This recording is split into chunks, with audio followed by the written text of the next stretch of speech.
So, this video, we're discussing a topic that we kind of mentioned on stream last week. This is a big topic, and I'm going to try to give like a very short introduction idea of why we're discussing this. Over the past year, we have cast very wide nets to address this issue. And I'm sure in the comments there will be people saying, have you considered this? Have you considered that? And I'm sure that there's something that we have not considered. Yeah. But for the sake of the video, I'm not going to go into every detail because then that would be like 2 hours long. It would be crazy. It's not like we haven't had those conversations that were 2 hours long. And it's also not like we aren't pursuing those ideas at the same time. Exactly. But for now, this video is a bit of a departure from everything we've done for the past 7 or 8 years. Are we going to do a crowdfunded, a proper Kickstarter, backer kit, game found style project? Yeah. The answer is probably yes. Right. And this is why. Again, this is a very simple why that does not encompass the whole situation. But I have these graphs here, and I'll send this to you, Matt, as well, unless you wanted to zoom in. This is our total sales numbers, but in graph form, because I'm pretty open, but I'm not that open to just give you guys straight up digits. But as you can see, every year, November of 2017 is when we launched our first products. From 2017 to 2018 to 2019 to 2020, you can see we had pretty substantial growth every year. At the end of this year, if I were to pull up these graphs again, this like 2023 would be like right there. It would almost look like a straight line. We are used to this curve that is up and up and up, and now it is plateauing. That is the short of it.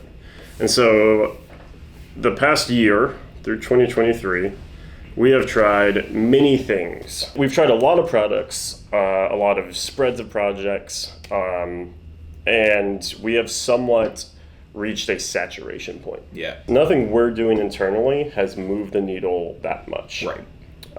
We are at a point now where when it comes to something like a back room, this is not a test, or Breacher, or Violent Dark, which wasn't a back room, but we can still kind of treat it as one. Yeah.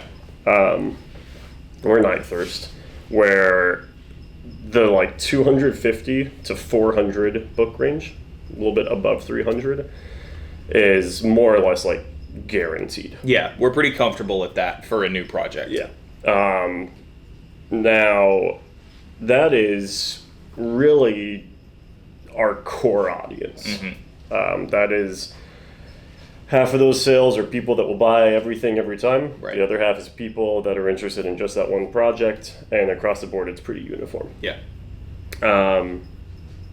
And we need that number to be bigger, is the short of it. We need our base to grow. Need isn't the right word. Need implies that like we can choose to stay plateaued where we are. We could just keep going. Yeah. But if we want to grow the business in the way that we've planned on, we need more exposure. Right. Yeah. We need to organically grow our base to have exposure, to introduce more people to the game systems and brands. And the back room and the marketing styles for the back room, and being our small niche business on our small website, we've hit our limit, from what I can tell. Yeah. So we're considering a crowdfunded campaign of sorts. Right. Now, if you've known us, you've known that me, especially personally, that Ben and I, that Doug, that as a whole, but me in particular, really dislike established companies using crowdfunding measures. Yeah. I think we've been pretty vocal about that up until this point. If you are an artist, if you are a single person, if you are not like relationship status wise, only if you're single, not if you're married. No, but if you are someone that needs a kickstart, a crowdfund, if you're looking to place $100,000 order of something, I get it. Yeah. But when you're an established company that falls into this trap of 4 or 5 Kickstarters a year. Yeah, let's drop a Kickstarter to pay for our last Kickstarter. Yeah, it's like if that is the business model, it just, I mean, the word kickstart is like, it's what gets you going. Right. It's what starts the engine. Right. And then once the engine's going, you're not constantly kickstarting Yeah, it your should just motors. be running. You're not like driving down 35 and you're like, oops, like at 70 miles an hour. Right. No, you turn the engine on once and then you drive. And then you go. So if anything, this is like a nitrous boost for Yeah. us. And that's kind of what we're looking at, is a project to perform a nitrous boost to the business. Yeah, the one thing that these crowdfunding campaigns have that, you know, all the people that we've talked to in the industry that have said like, oh, why are you not doing this? You should do this, whatever. The one thing that they always mention is the exposure. That's the other thing is like, we don't like that whole idea of like, oops, not fulfilled, sorry. Yeah, the But whole no you accountability checked a thing's box. really weird. You checked a box that said that this project may not come to fruition, even though we're a company that's been in business for 20 years, Yeah. sort of thing. Just feels scummy. But we're thinking about doing it. Yeah. We don't want to do it indefinitely. We don't want it to be a part of our quarterly business model. Right. But we want to try it out. We have cast a wide net. We've done a lot of things internally. We are still doing things internally, but this is an external factor that would be worth pursuing. Yeah, and to be clear, it's not a shift of the business model. Yeah. In any way, right? This is very similar to us being a terrain company and we decided to try making a game. Yeah. Right, and it ended up being really good for us. Or started to try making hardback books and that ended up being good for us. This is one of those things that we're going to try. We've tried a lot of stuff that didn't work out, you know, but That is true. this is just a thing that we're going to try and see. And then next year, when all of our friends in the industry say, hey, why haven't you done this? We say we did and it wasn't great. Yeah. Or we did, yeah, and it was nice. We'll probably do another one or whatever. Yeah, we did. You know? And our normal sales and exposure for our great existing game systems kicked up. Yeah. And that lasted 10 months. And then it starts dipping again, so we may try something else. Exactly. So we have 2 main projects that we're looking at right now. That is Avalon Rising, which would be our first dedicated TTRPG Yeah, super cool. book. Ben has been just like toiling away at this in secret. In fact, the Central Dogma sculpts that he was releasing, and everyone's like, what's Central Dogma? We didn't even know. Yeah. Ben was like, oh, it's just like a thing I'm working on. He just told us on like a Wednesday. He was like, hey, I'm going to put these live on Friday. And we're like, okay, I don't even know what they are. But they look neat. okay. Yeah. Is this for something? He's like, maybe. We didn't even know about him until the painted ones from Malev showed up. Yeah. And we were like, what is this? Yeah. I don't even know what this is. So he's been working on Avalon Rising. At this point, Matt, Don't Look Back, writer Matt, has actually walked Ben and I through a game using the bare bones system and the world that's created. It is fairly fleshed out. And it would be a very consolidated project. It would be a hardcover TTRPG book. Yeah. That's one thing. We've never done role-playing game books but like that before. A lot of our games have really heavy narrative themes. Right. And we think that there's a good mesh of like people that would be interested in a role-playing game may also be really interested in Don't Look Back or Hametsu. Right. So there's like a nice little symphony. Trying to overlap those two communities, yeah. So that's one option. The other project, which I think you and I are more fans of, is plastics. The scope of plastics, the big scope, what we'd want to do, it's a much larger project. Right. If you look at something like a run of hardcover books, $15,000-$20,000 gets you a good amount. Yeah. If you're looking at something like plastics, $20,000 does not do much. Doesn't do one mold at all.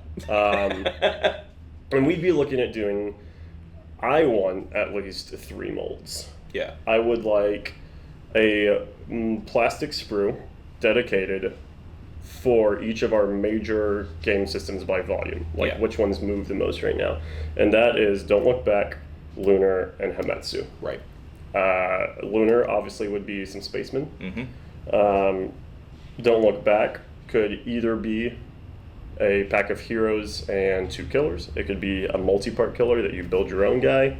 Hametsu could be anything from samurai to oni to a mixture of the two to mounts. Yeah. There's all sorts of It could be things. anything. Yeah, it could be anything. It also, and we've said this before, is if we ever do a crowdfunding thing, we want it to be worth crowdfunding. Exactly. We want it to be a project that is like, hey, this is new for us. TTRPG book is new for us, Yep. but the base of the structure isn't.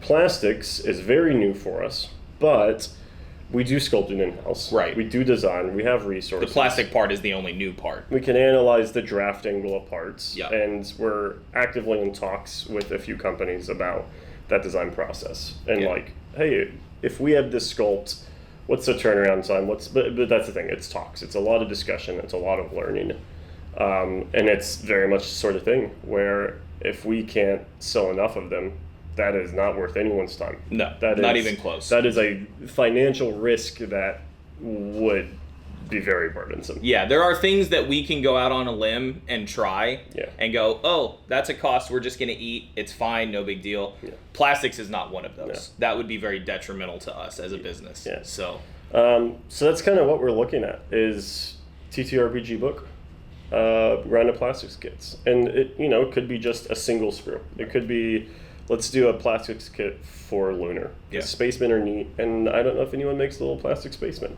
We're looking at doing this next month. yeah, it'll be pretty quick. And while I mentioned that plastics was you and I's kind of front runners for that situation, this option, multiple people in the Discord group have really been under the opinion of like, just do the book, get it done, Yeah. get it under your belt, and have that gold star that you Fulfilled one. fulfilled, and you're moving on. Yeah. Which I think is a solid idea. I It- mean, truthfully, I think there's There's something in that. There is definitely some merit to that. And it's the other thing with the book is if we do it, I would like to do both options. Yeah. We can't do them concurrently. Right. And if we're going to do both, it makes sense to do the book one first, get our feet wet, because the learning process of running backer crowdfund of that scale event thing, that learning process we're going to be doing while we're also doing the products. Exactly. So if we're doing that and also going through plastics boot camp at the same time, that would be a lot. It's also, one of the, I can't remember who it was on the Discord, somebody mentioned that, a lot of times when people are looking at these crowdfunding campaigns, they'll look at who the sponsor is, who the company is, and if they haven't fulfilled anything ever, Yeah. it's like, it's like buying on high risk stock. Right. Right? Yeah, you may come out great, it may be fine, but you also have no clue who these people are. And while we know we've kind of done crowdfunding in our own backrooms for years now, we're pretty confident in it. We've always fulfilled our products. Yeah. The whole idea of getting new eyes on us, those people have no idea. Hit us with those hot takes. Yeah, we want to hear from you guys. If you're not a member of the Discord, the link should be below. You can join the Discord.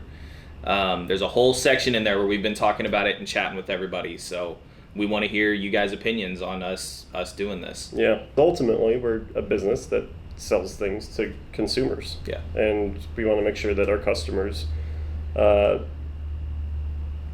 enjoy not only our products, but how they're made. Yeah. Although maybe people don't care. Some people don't care. Some people don't Some care. how people they're care. made. So, And we'll hear from them. They will let us know. is it you? That guy. Found it. There he is. Cool. Yeah.